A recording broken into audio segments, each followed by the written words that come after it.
Assalamualaikum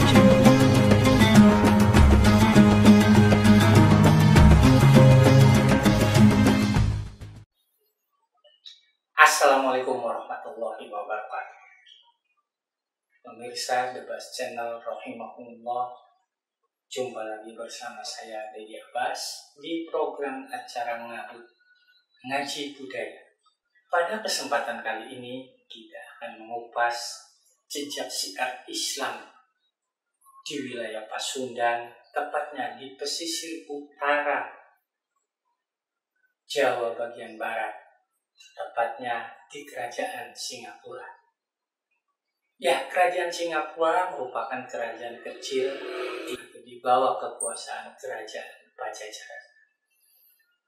Lantas siapa tokoh atau pendakwah Islam di wilayah Kerajaan Singapura tersebut?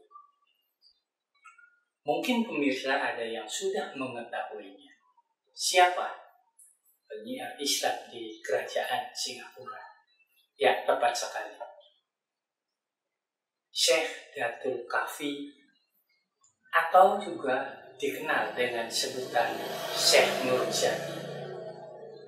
Kebesaran nama penyiar Islam yang berasal dari Champa ini diabadikan menjadi nama sebuah perguruan Islam negeri di Cirebon.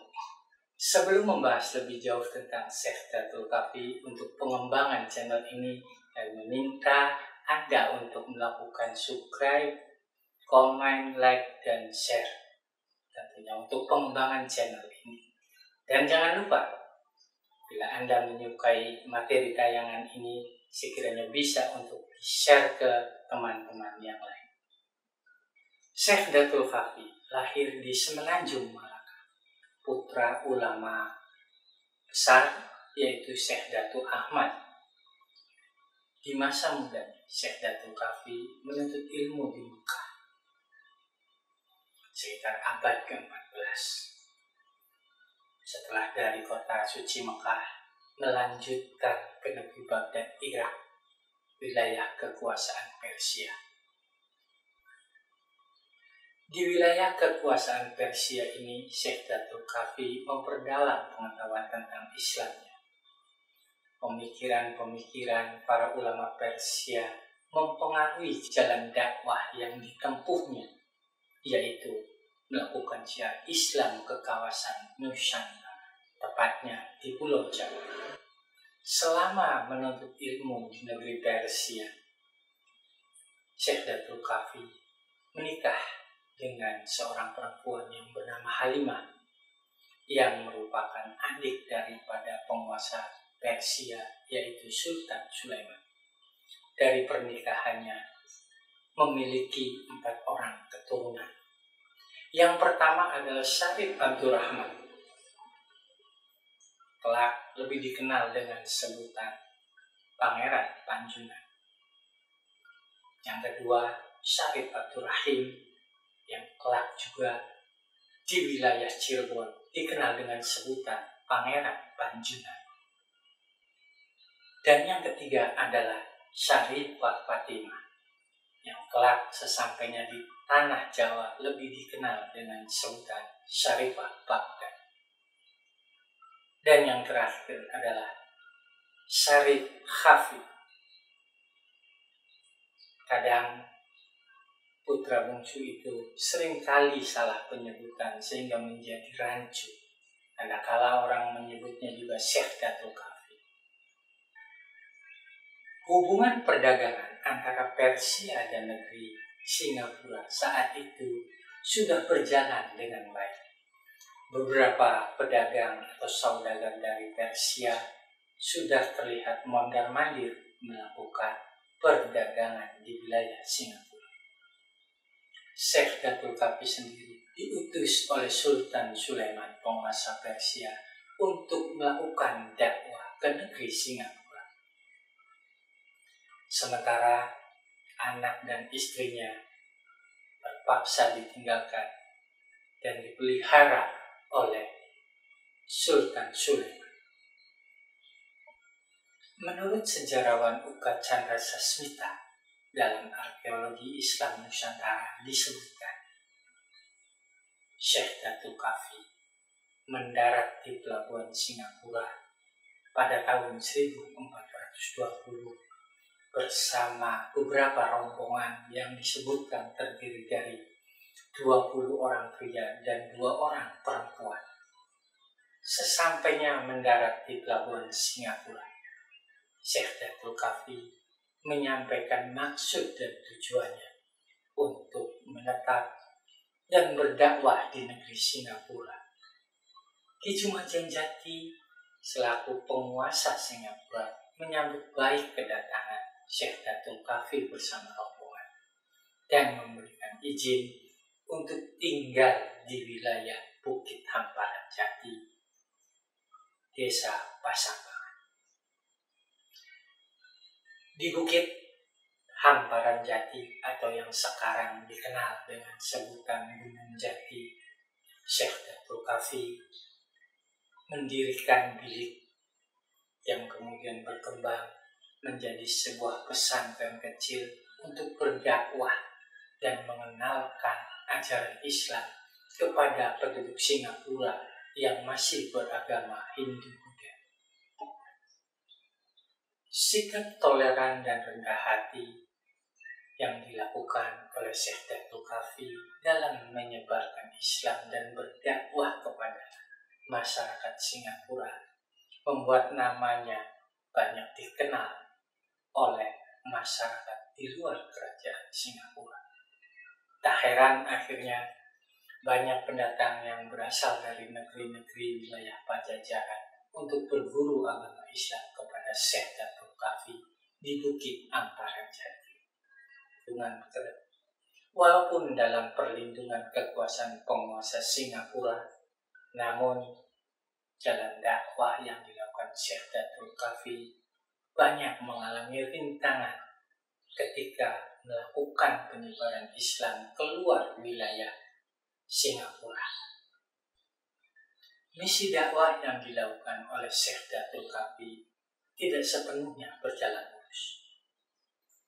Walaupun dalam perlindungan kekuasaan penguasa Singapura, namun Prabu Cakraningrat selaku penguasa Galuh tetap menentang misi dakwah yang dilakukan oleh Syekh Datul Kahfi. Jejak-jejak syiar yang dilakukan oleh Syekh Datul Kahfi ke seluruh penjuru wilayah kerajaan Singapura hingga sekarang masih dapat kita lihat. Salah satunya Masjid Panggung yang terbuat dari kayu hingga kini masih tetap dilestarikan, yang berada di Desa Bondan, Kecamatan Sukabumi-Ilang, Kabupaten Indramayu. Oleh masyarakat setempat, diyakini sebagai peninggalan daripada Syekh Datul Kahfi ketika menyebarkan agama Islam di seputar wilayah kerajaan Singapura. Sebagaimana tertuang dalam kitab Negara Kertabumi karya Pangeran Wangsakata maupun Purwaka Caruban Nagari karya Pangeran Arya Caruban, disebutkan bahwa Syekh Datul Kahfi menjadi guru dari putra Prabu Siliwangi dari perkawinannya dengan Nyimas Subang Larang. Kehadiran putra dan putri Prabu Siliwangi sendiri terpicu oleh meninggalnya sang ibunda, yaitu Nyimas Subang Larang pada tahun 1442 di Keraton Pakuan, Pajajaran. Pangeran Walang Sungsang beserta adiknya Nyimas Rara Santang keluar daripada istana dan melakukan pencarian jati diri. Disebutkan setelah melalui perjalanan yang cukup jauh, akhirnya putra dan putri Prabu Siliwangi bertemu dengan Syekh Datul Kahfi di Bukit Hamparan Jati. Selama menjadi santri Syekh Datul Kahfi, Pangeran Walang Sungsang beserta adiknya banyak menimba dan memperdalam pengetahuan Islam Bahkan pemikiran-pemikirannya sangat dipengaruhi oleh Syekh Datul Qafi. Hingga namanya pun berganti nama menjadi Ki Somatullah.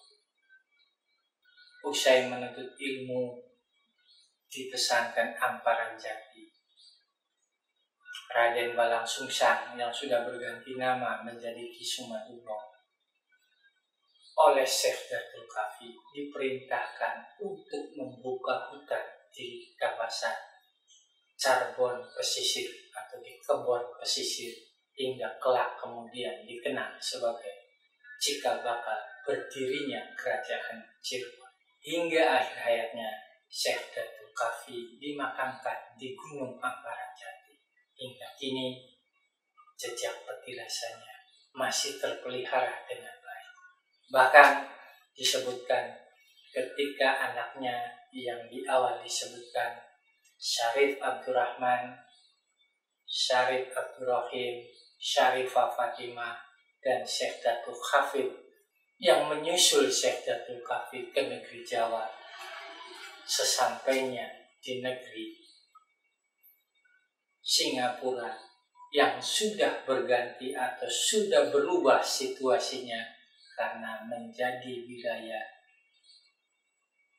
pedukuhan Caruban, sudah diketahui Syekh Datul Qafi sudah meninggal. Keempat anaknya inilah kemudian mengabdikan diri bersama Ki Somatullah yang kemudian kelak menjadi Aku Cirebon saat itu untuk membantu penyebaran agama Islam di wilayah Cirebon dan sekitar.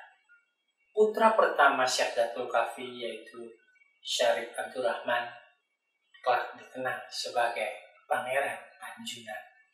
Sementara Syarif Abdurrahim adiknya lebih dikenal dengan sebutan Pangeran Bijaksana. Karena di masa pemerintahan Kesultanan Islam Cirebon diangkat sebagai jaksa itu. Sementara Syarifah Fatimah sendiri atau lebih dikenal dengan Syarifah Baghdad telah menikah dengan Sunan Gunung Jati setelah Sunan Gunung Jati ditinggalkan istrinya yaitu Nyimas Kabumaker. Ya, demikian pemirsa yang dapat kami sampaikan tentang sosok Syekh Datul Qafi, sosok penyiar Islam yang sangat mempengaruhi proses pemikiran daripada sang pendiri pedukuhan Caruban yang kelak menjadi sebuah kerajaan Islam yang pertama di kawasan Jawa bagian barat. Semoga apa yang kita sampaikan dapat bermanfaat untuk kita semua, dan apabila ada kesalahan kami mohon maaf yang sebesar-besarnya. Kembali kita menuduhkan bahwa dalam dissenting sejarah banyak sekali persepsi, tergantung dari perspektif mana atau nalar atau sumber mana yang diambil sebagai kajian pijakan sejarah. Akhirnya saya Dedi Abbas undur diri dari hadapan Anda. Wallahul muwaffiq ila aqwamit thoriq. Wassalamualaikum warahmatullahi wabarakatuh. Sampai jumpa pada episode berikutnya.